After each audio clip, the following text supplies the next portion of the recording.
goodness loves character. Amen, praise God. As a while ago na nabanggit ni si Serenita na hindi mo magagawa ang isang bagay sa isang tao kung wala kang pagmamahal. Hindi mo rin magagawa kung ito ay ang kabutihan kung wala ka rin pagmamahal, di ba? Ganun nga po. So, ang quality ng goodness is nasa fruit of the Holy Spirit. Kailangan meron kang kabutihan sa iyong puso. At so ganun, ito ay gagana doon ng love. Kailangan talaga ng kabutihan sa ating puso palagi. So, ang kabutihan ng Panginoon ay na-divide sa dalawa din po. God's goodness expressed in creation. Yun nga po sa Genesis. Chapter 1, verse 31.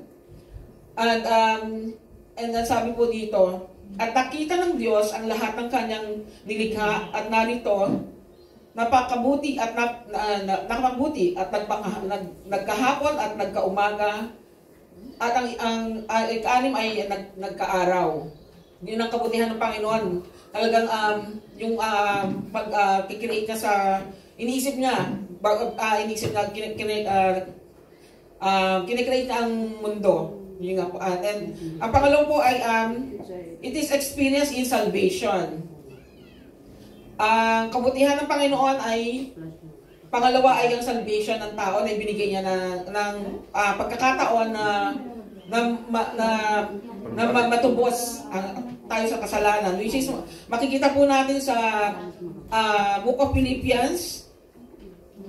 And sabi nga po dito, na ako'y lubos, Philippians chapter 1 verse 6, na ako'y lubos na nagpapakatiwala sa mga bagay na ito, na ang nagpasimula sa inyo, ang mabuting gawa ay lulubusin hanggang sa araw ni Jesucristo. Amen. Praise God. Hallelujah. Yung nga po talagang hanggang sa ang ating Panginoong Jesucristo ay dumating. So,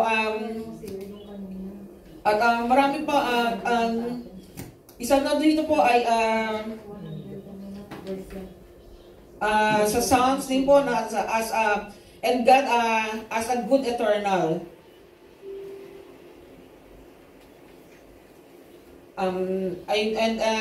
Meron din sa Psalms 31, chapter 31, verse 19, ang sabi po ng psalmist dito, ang sabi ni King David ay, he proclaimed the goodness of God as great.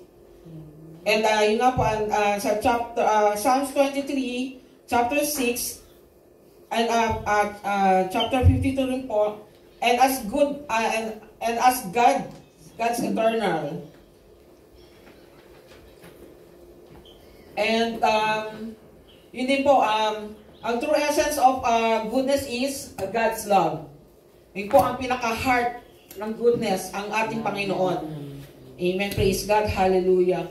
At sa pamagitan po ng kanyang mga scripture, na-encourage ang sa kanyang mga salita, na-encourage po ang lahat na magkaroon ng kabutihan sa kanyang puso.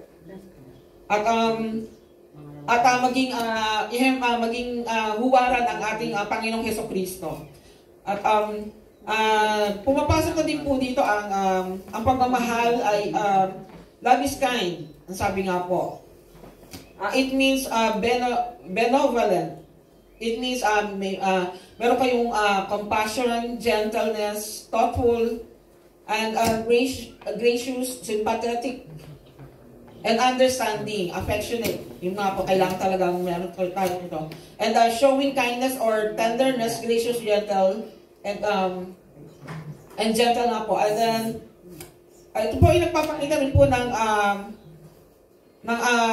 paggawa sa lahat ng mga, it shows itself in readiness to do good to all as we have opportunity. Meron tayong pagkakataon na magawa ito na ang kabutihan ang love ay ang kabutihan na magawa natin kung tayo ay may kabutihan sa ating puso. Magagawa natin mamahal ang ating kapwa at makagawa ng ang maganda dahil tayo may kabutihan sa ating puso.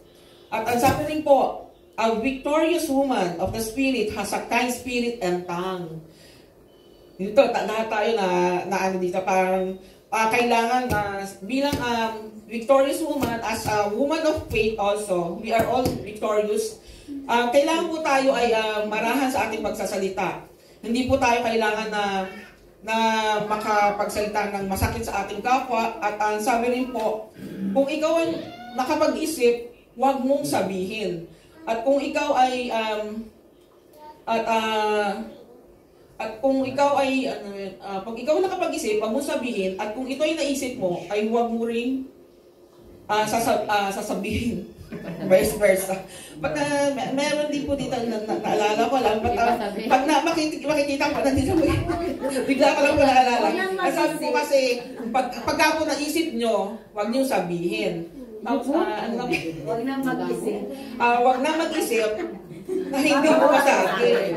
Ganun din, tricky po talaga. Parang, di ba sabi, pag naisip mo, halimbawa, nakapag-isip ka na, si Clear, parang, gano'n. Huwag mo na isip, itago mo na lang. So, pagka naman, parang hindi mo masabi, huwag mo isipin. Parang gano'n po, di ba?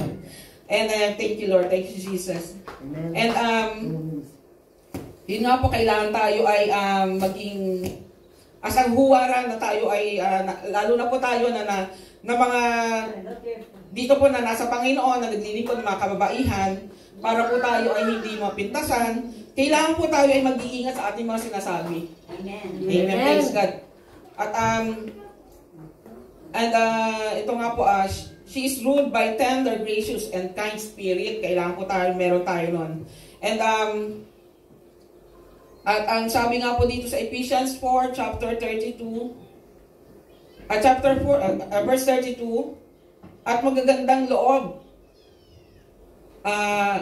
magandang kaloob kayo sa isa't isa, gaya naman ng pagpapatawad sa inyo ng Diyos kay Kristo.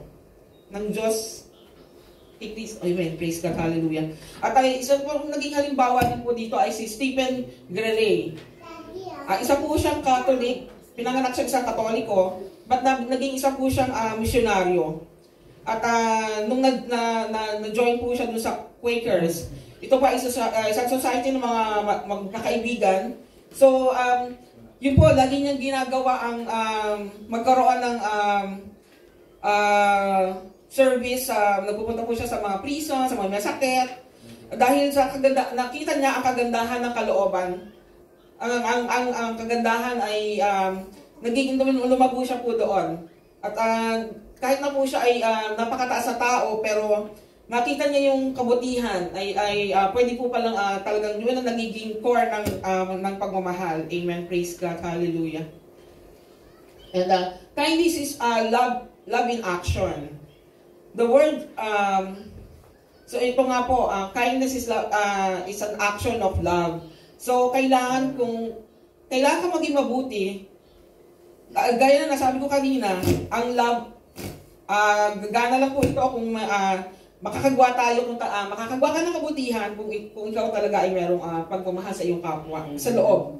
Talagang makikita po yan. Hindi ka tulad ng mga nasa politiko, makitang tao, hindi po acceptable sa Panginoon yan.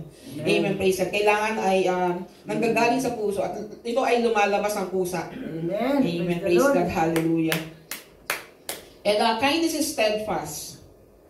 Kailangan po faithful. Steadfast means faithful, loyal, committed.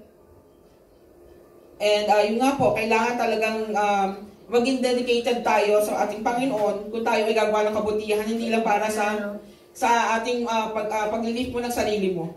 Yun nga po, kailangan talagang faithful ka. And marvelous kindness is the attribute of the Lord. Ito po ang sign ng Panginoon, ang kabutihan. Ito po what you call this? Dito nakikilala natin ang Panginoon. Ito ang tatak na ating Panginoon, talaga ang kabutihan ng kanyang kalooban. Dahil sa mga nangyayari na talagang walang hanggan ang kanyang pagpapatawad sa atin, ang pagmamahal, ang pag-unawa at lahat tayo ina-embrace niya kahit po tayo ay makakasalanan. Kahit pa ulit-ulit na natin itong ginagawa ay talagang ito pang ano ng Panginoon ay ang ang kabutihan ng kanyang kalooban. At pumapasok din po dito ang yung huwag kang maging mainggit sa kapwa. Pumapasok din po yun dito.